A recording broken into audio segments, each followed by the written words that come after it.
Marta and Maya were two elementary-aged kids driving in the back seat of a minivan to a soccer practice or something like that. And Marta was a Catholic, and Maya was a Unitarian Universalist.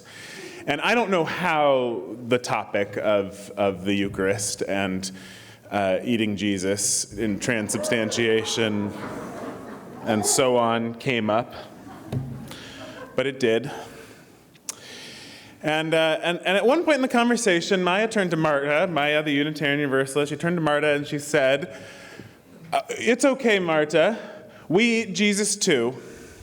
And Maya's mom, a lifelong Unitarian Universalist driving the minivan, was perked up her ears at this. And Maya went on to explain that, Jesus' body somewhere decomposed into the earth, and then those cells, those atoms went on to participate in the cycle of life and the interdependent web of all existence, and they didn't go anywhere. They're still around today.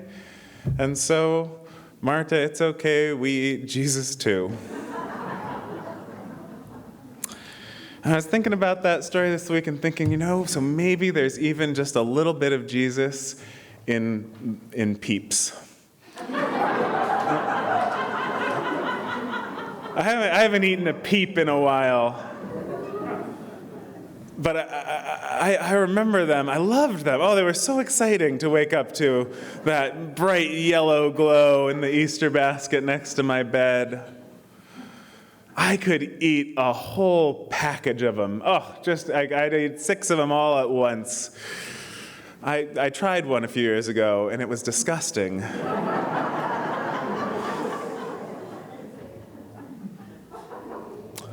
But there's something special about that day. There's only a couple of days of the year where you get to eat all that sugar before breakfast.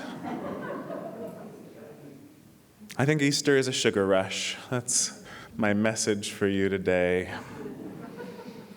The maple trees, this is how I understand maple trees work. They gather the sap down during the fall and winter as they're going to their hibernating time. The sugar maple will send its sap down into the base of the tree. And then during what's called the sugar moon in some traditions, which is this last moon just before the pink moon that just started, the sugar moon, the sap rises in the tree, bringing the tree back to life again. And this is how we get maple syrup. They tap as the sap is rising up and draw out that sugary, sweet syrup.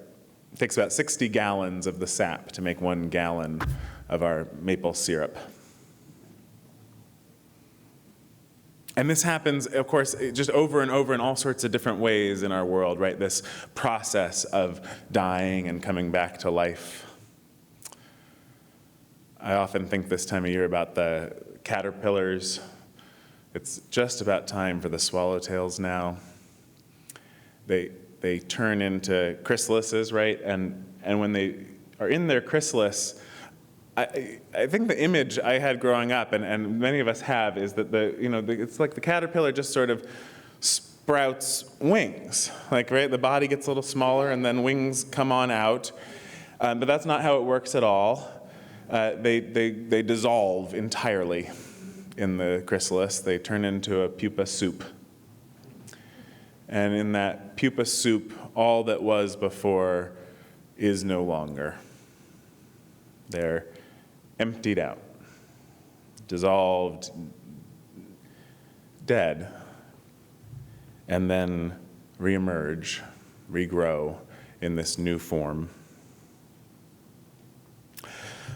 There was a story, this is Carl Scoville, a Unitarian minister, used to tell this story about a Zen master who was invited to come retreat, really do a residency with a Trappist monastery here in the United States. So he came over from Japan and he spent time in this Trappist monastery. And he quite enjoyed his time there and decided after some few months that he was ready to lead a retreat. So he led a retreat for these monks. And he would give them each a koan. That was the form of his teaching. These, koans, those little riddles, little Zen riddles of a question to ponder, to guide one's meditation. And so he would invite the monk in, and he would say, I think I like Christianity. You can feel the but coming. I think I like Christianity, but I don't think I would like it much without the resurrection. Then he would give the koan, so show me, what is your resurrection?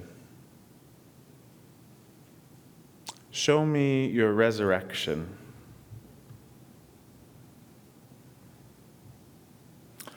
We know that life is full of struggle and pain and hardship and sorrow.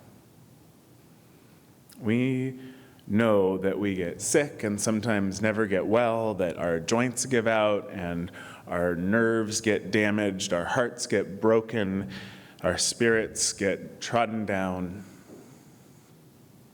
whole peoples get subjugated, traumas are passed down generation to generation.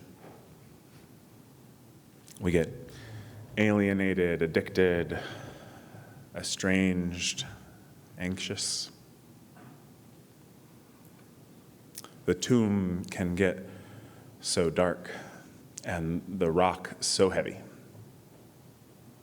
I read this week about a man in South Carolina who has decided, after being given the choice between being executed by firing squad or the electric chair, to choose the firing squad. Though he remains intent on fighting this outcome, this cruel and unusual punishment. I heard about a man this week who's been held in solitary confinement for almost a quarter of a century in our country. And the meaning of his life, he talked about, is fighting his case now. Again, trying to take it up to the Supreme Court, hoping they might hear his complaint, rule on the constitutional legality of prolonged solitary confinement, not for himself at this point, for the precedent.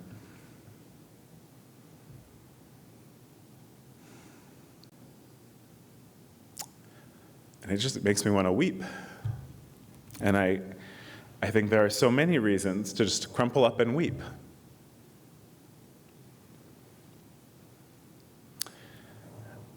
And that's right where we're supposed to show up for this magical, bewildering moment of Easter. Right? Where our grief, our lamentation, as we were talking about last week, is broken open. We've been wailing at the injustice of it all. We've been emptied out,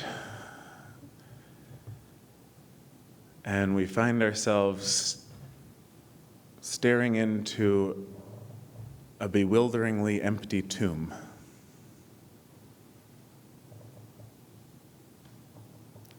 And somehow the shock of that emptiness makes it dawn on us that we have nothing left to lose. And why not Jesus' voice back from the dead, or a daffodil blooming, or butterfly emerging from its chrysalis? Why not empty suitcases hanging from the sanctuary wall to remind you, show me your resurrection in the midst of it all.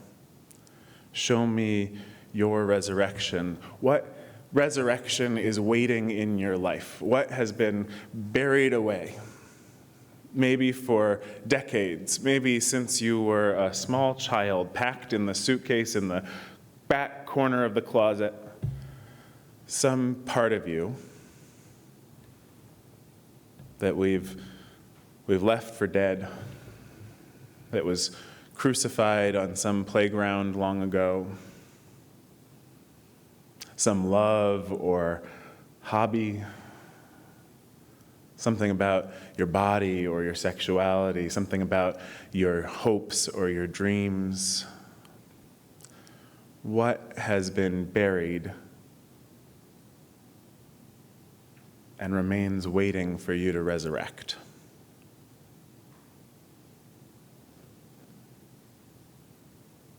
Sometimes it's been that long. Sometimes it's been since childhood that we've held that buried part away in a tomb that we just couldn't bear to lift the stone from. Sometimes it happened out of an adult crisis or trauma, a loss, a divorce, the ending of a career.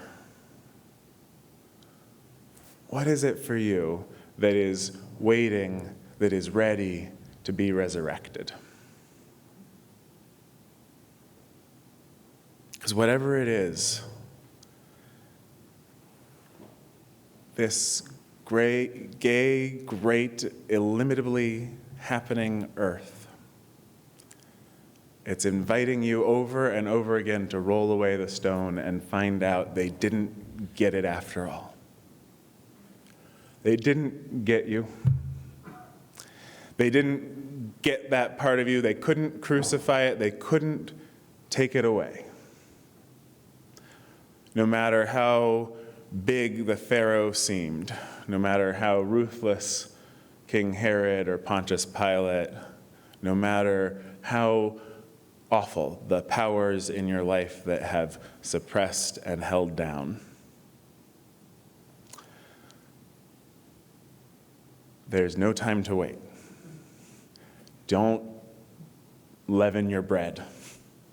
Take nothing with you. The call of freedom is now, and you are ready. Robin Kimmerer, that beautiful indigenous poet and botanist, talks about in her book Braiding Sweetgrass that process of the maple trees, and she talks about being citizens, all of us citizens of Maple Nation. Maple trees are the leaders of this nation that we find ourselves a part of. She talks about how to be a good citizen of Maple Nation, how we haven't been such good citizens here in this country, here in this world for some time now, and we're, of course, reaping the devastating consequences of it. And there's a lot of things we can do to be better citizens. We can take care of this planet. We can take care of one another. We can give back to those trees that give us so much.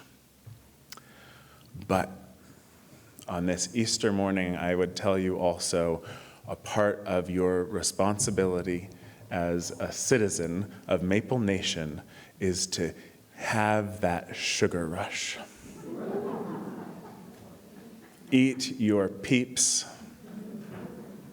Drink deep of the sap that flows freely, that was a gift given in love.